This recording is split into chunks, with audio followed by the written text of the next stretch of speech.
O beat entra também in. Você me conhece, não me apresente. Eu a lutar com essa life.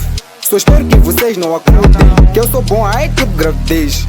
Muitos de vocês não assumem, se aqui não há garçom, sucesso não vê de bandeja. Chega de mandioca e coloca um pão nessa mesa. Tás full de megas, não baixa a cabeça. Mesmo sem saldo levante, não cai na fraqueza. A vida é dura, mentiu quem te disse que é moleza. Se está difícil, ajoelha e reza. Peça a Deus, ele é um bom matemático. Resolve os problemas, esquece o passado. O futuro é doce, yogueta. A vida dá voltas de atleta, só falta cortar e já meta. Não te iludas com essa vida, ela não é bela. Estás sempre a ferrar, procure uma alteza. Vai atrás da mansa, não milanesa. E todos que duvidam de ti, manda lixar carpinteiro. Joba com massa pedreiro, faça teu pão um padeiro. Costou é cair empreiteiro, o caminho é pra frente, não é curterota chapeiro. Levanta sua voz de mujeiro, confie em Deus, não curandeiros. Busca riqueza espiritual, não há motorista, tudo aqui é passageiro. Termina o namoro que tens com a soldão e peça o namoro a glória. Conquista a esperança e mostra que tu és mulherengo. Caso com a vitória, a cama é sua, então sonha. A malta não fuma, a vida é que é droga. Levanta a porra, vai atrás do pão, está na hora.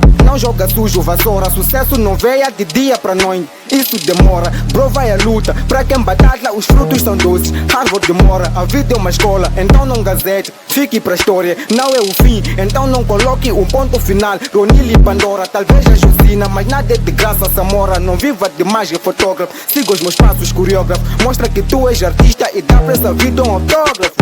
Yo, man, aqui é o Chuboy Mega Mickey, que é nada do futuro. A dar moral de vida. Se tens um sonho, um objetivo para alcançar, não desista. Coloque Deus em frente do vosso problema e daí vocês verão o inferno que Ele é o Senhor. Antes que eu me esqueça, fala o FBI, Micaela em si. Ou podem chamar para featuring 8475 27468. Ah, eu sou artista. Tô constipado.